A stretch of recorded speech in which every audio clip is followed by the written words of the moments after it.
लेके, क्योंकि उसमें कुछ ऐसे ऑप्शंस होते हैं जो आपके सामने होते हैं और आपको समझ नहीं आता। वर्क परमिट आने में कितना टाइम लगा ये बताओ। मैंने सितंबर में ट्राई किया था, मतलब अप्लाई किया था, देन मेरा आ गया 2-2.5 महीने में वर्क परमिट आ गया। 2-2.5 महीने। Hi guys, welcome to rock blog again. जैसे कि आपको पता है आज हमारे साथ एक हमारे नए गेस्ट, और ये आपको अपना एक्सपीरियंस शेयर करेंगे कि कैसे कैसे इन्होंने पोलैंड का वीजा अप्लाई किया है। इनके पास सारे डॉक्यूमेंटेशन भी है, ठीक है।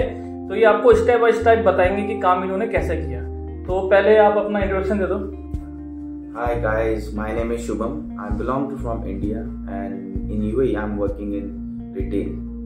So guys, बहुत टफ है थोड़ा सा बहुत भी है, थोड़ा सा भी है। एंड भाई हमारे यहाँ पे सबसे मेन, इन्होंने मेरे लिए बहुत सारी चीजें इजी कर दी है, बहुत सारी। मतलब जैसे कि इनिशियल फॉर्म से लेके, क्योंकि उसमें कुछ ऐसे ऑप्शंस होते हैं जो आपके सामने होते हैं और आपको समझ नहीं आता, ठीक है। तो उसमें इन्होंने मुझे बहुत सारी चीजें सॉर्ट आउट करी। देन सबसे मेन आपकी चेकलिस्ट, उन्होंने मुझे वो बहुत सही से समझा दी। इनिशियल फॉर्म में आपको डाउट किस चीज में था? इनिशियल फॉर्म में एक्चुअली क्या आता है ना, उसमें 2 ऑप्शंस आते हैं, national form and second employment form. तो एक्चुअली क्या ना, अगर मैं मोबाइल में खोल रहा था तो वर्क फॉर्म दिखा रहा था। हाँ। देन उसके बाद उसमें एक प्रॉब्लम ये था कि जब मैं उसको 5th या 6th पॉइंट एक उसमें ट्रैवल डेट, अराइवल और डिपार्चर, नो एक्सपेक्टिंग डेट। हाँ, एक्सपेक्टिंग डेट, मतलब आप कब जाना चाहते हो, तो एक एक्सपेक्टिंग डेट का उसमें एक फैक्टर है। उसमें ना बहुत सारे लोग कंफ्यूज हो रहे थे, मैं भी उनमें से एक हूँ जो मैं कंफ्यूज हो रहा था, ठीक है। तो मैं भाई के पास सबसे पहले इसीलिए आया था। फिर इन्होंने मुझे बताया कि आपका जो वर्क परमिट है उसमें मेंशन होती है आपकी फर्स्ट जो आपकी स्टार्ट होती है डेट एंड एक्सपायरी डेट कि लास्ट कब आपको मतलब वापस आना है वहां से, मतलब अराइवल एंड डिपार्चर डेट। तो गाइस इसमें ये है कि अगर आप अपना इनिशियल फॉर्म भर रहे हो और आपको लग रहा है कि इंटेंट जो मेरी अराइवल डेट है और डिपार्चर डेट क्या है, तो वो एक्चुअल में जो आपका वर्क परमिट जहाँ पे वैलिडिटी शुरू हो रही है और जब खत्म हो रहा है 1 साल का, तो वही आपका जो है अराइवल और डिपार्चर डेट होती है। लेकिन फिर भी मैंने इनको कुछ सलाह दी है, तो आप बताओ कि वो किस हिसाब से बननी चाहिए आपको। सो उसका कंक्लूजन ये है, देखो मैं अपने जो मेरे साथ हुआ है मैं आपको बताता हूँ। मेरा वर्क परमिट आया था अभी 20 नवंबर का, और मैं वीजा अप्लाई किया अभी, ठीक है। तो जो उसमें डेट मांग रहा है, तो उसमें जो अराइवल डेट है वो एक्सपेक्टिंग डेट जो मांग रहा है उसमें मैंने 20 नवंबर नहीं डाली, क्योंकि उसमें क्योंकि 10 दिन तो वैसे ही मेरे एक्स्ट्रा हो गए। तो इसीलिए मैंने अपनी कंपनी से बात की, तो उन्होंने मुझे बताया एक्सपेक्टिंग डेट इसमें जब आपका वीजा की जो अपॉइंटमेंट डेट होती है उसके आसपास उसके बाद की कुछ 15-20 दिन के बाद की रखिए, तो वो एक्सपेक्टिंग डेट होती है उसमें कि जब आप अराइव करोगे पोलैंड में। एंड डिपार्चर तो सेम जो आपके पास उसमें वर्क परमिट में लास्ट में लिखा होगा वही होगा सेम। तो कहने का मतलब है गाइस, अगर आपको अराइवल डेट में डाउट हो रहा है तो अपनी कंपनी से पूछो, राइट। जहां से आपने वीजा लिया है, जिस कंपनी से आपने या जिसके थ्रू वीजा लिया है, आप वहां से ये चीज पूछ सकते हो, तो वो आपको कंफर्म बता देगा कि क्या क्या चीज इंपॉर्टेंट है। तो मिस्टर शिवम, आपका नाम शिवम, राइट? मिस्टर शिवम, आप मुझे ये बताओ कि आपने वीजा कब अप्लाई किया? वीजा सबसे स्टार्टिंग में आपने डायरेक्ट किया वीजा या किसी एजेंट के थ्रू किया? तो सिंपली है, कुछ नहीं है वीजा अप्लाई करने में। अगर आप थोड़े से पढ़े लिखे हो ना और इंग्लिश आती है, यार ऑफ कोर्स आप लोग पढ़े लिखे होंगे जब आप वीजा अप्लाई कर रहे हो, पोलैंड जाना चाहते हो, सिंपल है, आप सीधा जाओ ई कंसल्ट में। अगर आप अबू धाबी से अप्लाई कर रहे हो उसमें जाओ, अबू धाबी यूनाइटेड अरब्स डालो, अबू धाबी सिलेक्ट करो इंग्लिश में ट्रांसलेट करके। देन उसके बाद आप उसमें वीजा टाइप्स में जाओ, उसमें 3 डॉट्स होते हैं साइड में, उसमें टाइप करो। देन उसके बाद नेशनल फॉर्म, एक रजिस्ट्रेशन फॉर्म आता है, वो फिल करो, उसमें आपको सारे खुल जाएंगे। देन उसके बाद आप उसमें वर्क में नेशनल वीजा वर्क में अप्लाई करके, तब वो 6 डिजिट का आपका वो फॉर्म खुलता है। 6 मतलब कुछ उसमें टाइम्स होते हैं कुछ। देन उसके बाद आप उसमें वर्क परमिट की डिटेल्स डालो, सब कुछ डालो। मेरा भी नहीं खुल रहा था, मैंने भी 3-4 बार उसको ट्राई किया तब खुला मेरा।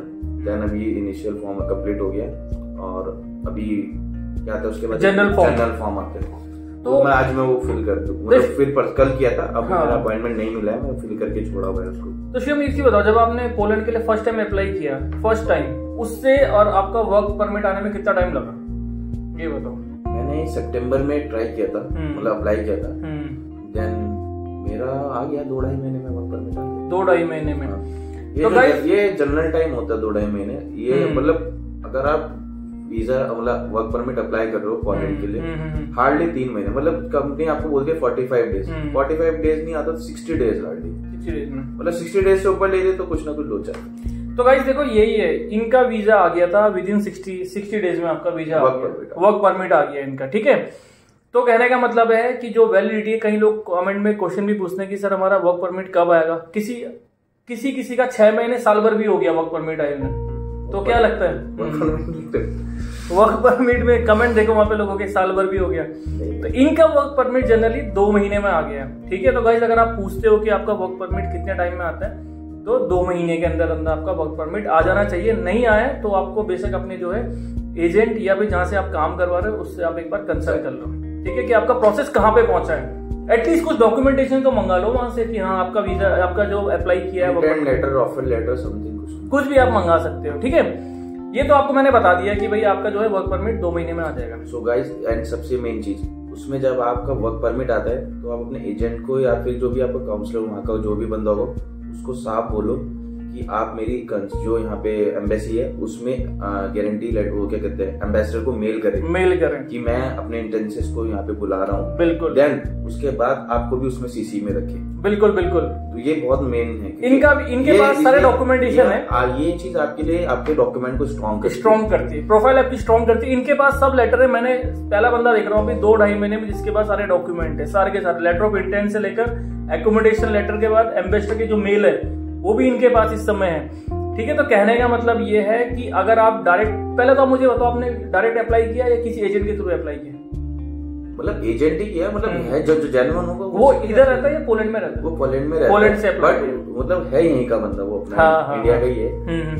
तो मतलब वो बंदा पोलैंड में बैठता है, उन्होंने इनके लिए सारा काम किया है। मतलब इनका जो डायरेक्ट कांटेक्ट है वो पोलैंड से है। सॉरी मैं आपकी एक बात काट रहा हूँ, यहाँ से मतलब अगर एजेंट है चाहे वहां से चाहे यहाँ से, आपकी कंपनी है। नहीं देखो, जैसा ऐसा होता है ना कि आप जैसे कहीं से अप्लाई कर रहे हो लेट्स से, तो उनके ऑफिसेज हैं इंडिया के अंदर या फिर यूएई के अंदर, बट आपने ऐसे बंदे से अप्लाई किया जो डायरेक्ट वहां बैठता है, राइट? हाँ, वही मैं पूछ रहा हूँ। मतलब वो बंदा है तो वो थर्ड पार्टी के पास जाएगा, थर्ड पार्टी, बिल्कुल बिल्कुल बिल्कुल। बट जो थर्ड पार्टी होगी वो जेन्युइन होनी चाहिए। तो आपने जब डायरेक्ट अप्लाई किया, आपने मतलब किसी को अपना रिस्पॉन्सिबिलिटी दी, मीन्स आप जो आपको ऑफर लेटर भेज रहा है या वर्क परमिट भेज रहा है आपके पास रिसीवर, तो आपको प्रॉब्लम कहाँ पे आई, किन चीजों में मतलब आपको प्रॉब्लम आई कि आप अपना जो है अपॉइंटमेंट के लिए आपको जो डॉक्यूमेंटेशन है वो क्या क्या चीज आपने फेस करी अभी तक, मुझे बताओ। मतलब वीजा में तो अभी स्टार्ट किया है मैंने अभी तक, बट वर्क परमिट में तो टच वुड अभी तक कोई प्रॉब्लम नहीं है। एग्जैक्टली, कोई इशू नहीं है, सब कुछ क्लियर है, सारे डॉक्यूमेंटेशन है, सब कुछ नो प्रॉब्लम। देन नाउ अब टाइम है मेरी चेकलिस्ट का।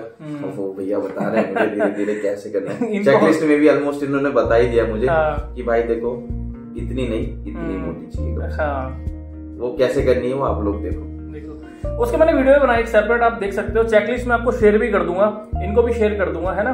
तो हमारी डॉक्यूमेंटेशन का भी आज पार्ट पूरा ही हो गया एक तरीके से, राइट? मोस्ट सब कुछ मेडिकल वगैरह सब कुछ। और हाँ, अगर आप कर रहे हो तो एक मेडिकल जरूर करवा लेना, ज्यादा महंगा नहीं होता, क्योंकि यूरोपियन में या फिर बाहर कंट्रीज के लिए मेडिकल बहुत, क्योंकि अभी यहाँ पे पता चल जाएगा तो ठीक है, वहां से डिपोर्ट हो गया वापस आओगे तो बहुत प्रॉब्लम। बस ये बहुत सही चीज है। अगर आप जा रहे हो तो मैं तो बोल रहा हूँ कहीं भी वर्क परमिट, चाहे वो गल्फ के लिए अप्लाई करो, पहले मेडिकल दिख लो अपना, सही है? परफेक्ट। पहले कहीं भी भाई कहीं भी अगर आप जा रहे हो वर्क परमिट में, सबसे पहले अपना जो है मेडिकल करवा लो, क्योंकि जो भी चीजें आपको उस समय पता चल जाएगी, इन द एंड कहीं आप रिजेक्ट हो गए तो आपको सीधा डिपोर्ट मार के वापस भेज देंगे, टिकट भी गई, पैसा भी गया।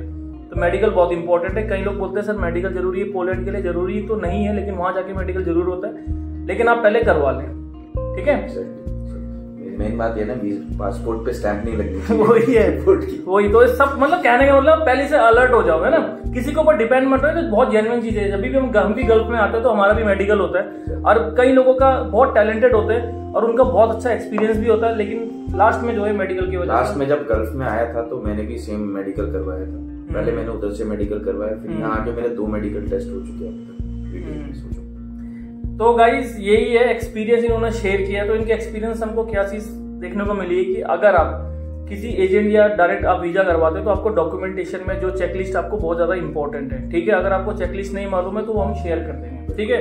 दूसरी चीज, आपका जो वर्क परमिट है वो 60 डेज में आ जाना चाहिए, नहीं आएगा तो इंक्वायरी जरूर करो, ठीक है?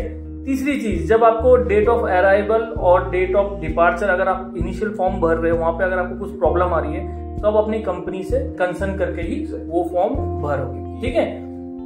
और आपको ये VFS के ये जो ये अबू धाबी में जो अपॉइंटमेंट हो रही है एम्बेसी की, उसमें क्या प्रॉब्लम आ रही है, क्यों नहीं मिल रही, कुछ रीजन है?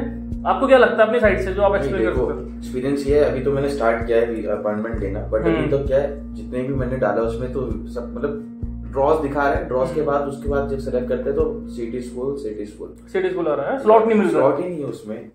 तो कितनी बार आपने ट्राई किया? देखो मैं पब्लिक को ही बताया तो मैं तो ये प्लान कर रहा हूँ, मैं खुद इंडिया जाऊंगा, मैं वहीं से, या क्योंकि VFS के बहुत ऑप्शन है इंडिया में, बिल्कुल बिल्कुल ठीक है। अगर आपको बाहर जाने है तो VFS से तो अपॉइंटमेंट मुश्किल नहीं है, अपॉइंटमेंट लेके वहां से अप्लाई करूँ, क्योंकि इसका टाइम ही आपके पास 60 डेज 70-80 डेज का होगा। सही है। उसके अंदर आपको वीजा लेके उसको स्टैम्प करके फिर आपको निकलना है वहाँ के लिए, क्योंकि कंपनी आपको ज्यादा टाइम नहीं देगी वहाँ।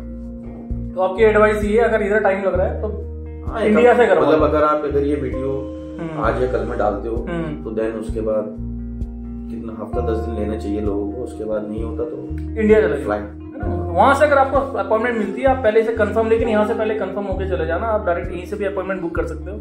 अपॉइंटमेंट बुक करने के बाद आप जो है इंडिया से अप्लाई कर लेना, ठीक है। तो गाइस ये था मेरा वीडियो आज का, एक्सपीरियंस इन्होंने शेयर किया है, क्योंकि हर किसी की लाइफ में अपने अपने एक्सपीरियंस होते हैं, ठीक है। तो ये मिस्टर शिवम में इन्होंने आपको बता दी 4-5 चीजें। इनके कुछ डॉक्यूमेंट जो चेकलिस्ट है मैं आपको शो कर दूंगा कि भाई ये डॉक्यूमेंट आपके पास होने जरूरी है अगर आप जेन्युइन काम करा रहे हो तो, ठीक है। तो गाइस यही था मेरा video. Thank you mister Shivam, फिर मिलेंगे जब इनकी अपॉइंटमेंट आ जाएगी VFS में इंडिया में, एक वीडियो जरूर बनाएंगे और सब कुछ स्वीट के साथ बनाएंगे, और जो है आपका जब वीजा आ जाएगा तब तो फिर और पार्टी के साथ बनाएंगे पूरा एक ब्लॉग, ठीक है। Thank you guys, thank you so much.